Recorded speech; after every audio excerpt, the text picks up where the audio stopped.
Contrairement à ce qu'on pense, la liberté sexuelle dans les pays musulmans, elle est libre. Elle est très libre même. Beaucoup plus libre qu'en Europe d'ailleurs, je pense. Enfin, d'après ce que j'ai vu. Pour ne pas dire, elle est tellement libre que cela devient pervers. Alors voilà, je vous raconte juste une autre perversité d'Algérie qui m'est arrivée il y a quelques jours à Alger. C'était un joli matin, soleil, un ciel bleu, magnifique.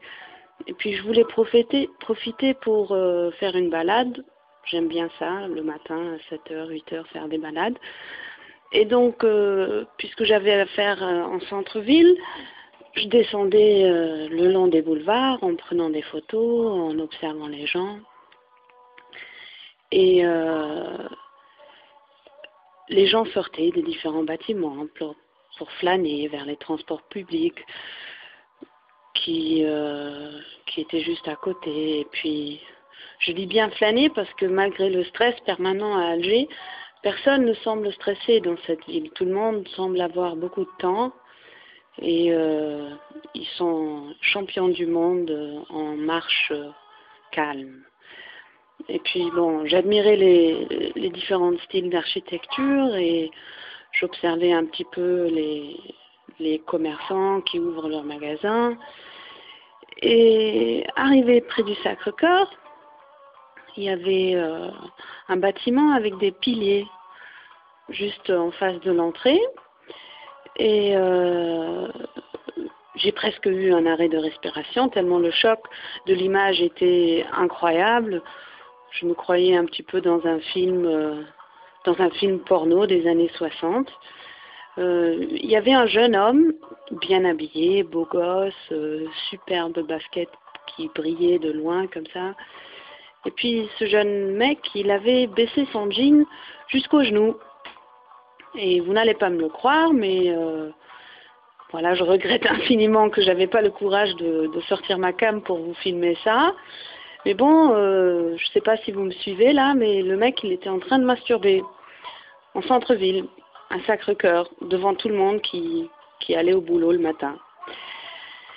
Et apparemment, le mec ne se gênait pas. Derrière, en fait, entre le pilier et l'entrée, tout le monde pouvait le voir. Et tout le monde, j'essayais de comprendre ce que les gens font. Et mais vraiment, personne ne disait quoi que ce soit. Tout le monde baissait la tête et changeait de trottoir, sauf quelques malins qui étaient cachés sur des balcons, électrisés par ce porno en live. Et donc j'ai fait comme tout le monde. J'ai baissé ma tête et j'ai changé de trottoir. Et puisqu'il y avait un flic de circulation qui essayait de régler un petit peu la queue infinie de voitures qui rentrent en Alger Centre, je ne sais pas pourquoi, normalement je ne parle pas du tout aux policiers, j'ai décidé de lui parler pour lui demander qu'est-ce qu'il en pense. Alors je lui disais, monsieur, pardonnez-moi, vous avez vu le jeune là? Et monsieur le policier, il m'ignorait bien comme il faut, mais il me répondait en me disant ouais ma sœur, qu'est-ce que tu veux que je fasse? C'est pas ma responsabilité, moi je fais la circulation et lui, je peux rien faire à la râle. Tu continues. Et voilà, c'est ce que j'ai fait, j'ai continué mon chemin en prenant un café et un croissant dans le prochain salon de thé où les femmes peuvent fumer. Et traumatisée par cette image, je me disais, ouais, en Algérie, la liberté sexuelle, elle est encore plus libre qu'ici en Allemagne. Ici en Allemagne, tu risques la tôle, quoi. Mais dans un pays musulman, c'est cool. Alors, avec ceci, je vous laisse. À bientôt.